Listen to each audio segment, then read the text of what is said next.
dès le début de la pandémie à Covid-19, apparue à la fin de l'année 2019, plusieurs mesures de restriction ont été prises par les États, dont les fermetures de frontières.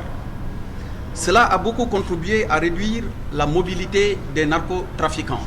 Mais nous le savons tous, ils ont aussi cette faculté extraordinaire de s'adapter. Ainsi, on a vu le développement du trafic de drogue par d'autres canaux, d'autres mécanismes moins connus par le passé et qui consistent à faire passer le trafic, le commerce et l'offre de drogue par Internet. Selon le rapport mondial sur les drogues en 2021, la plupart des pays ont signalé une augmentation de la consommation de cannabis pendant la pandémie. Il a aussi été noté une augmentation de l'utilisation non médicale des médicaments.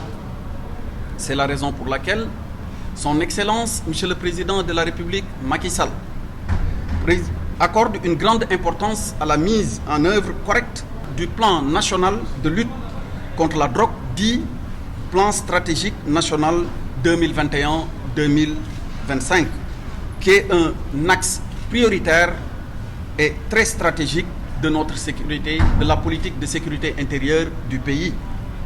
L'objectif est d'agir de manière cohérente sur les 4 axes suivants du plan. Il faut le rappeler, ce plan a été établi après un diagnostic sans complaisance et l'implication de tous les acteurs, ce qui fait qu'il se veut très inclusif et aucun acteur concerné par la lutte contre la drogue n'a été laissé de côté. C'est pourquoi il me plaît ici de relever la qualité du document préparatoire qui doit être prochainement approuvé. Et je rappelais tantôt que les 4 axes majeurs qui fondent la politique de lutte contre la drogue à travers le plan ainsi décliné pourraient se résumer ainsi qu'il suit. Premièrement, il s'agit du renforcement du cadre juridique et institutionnel de lutte contre l'abus et le trafic illicite de drogue. Deuxièmement, le renforcement des capacités des acteurs.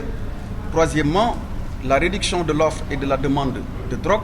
Et enfin, l'amélioration de la communication autour du dispositif national de lutte contre la drogue. J'invite par ailleurs les populations à collaborer, comme on l'a du reste noté par endroits et par moments, à continuer à collaborer avec les forces de défense et de sécurité afin de relever ce défi en contribuant ainsi à préserver leur santé et leur bien-être et à garantir leur sécurité.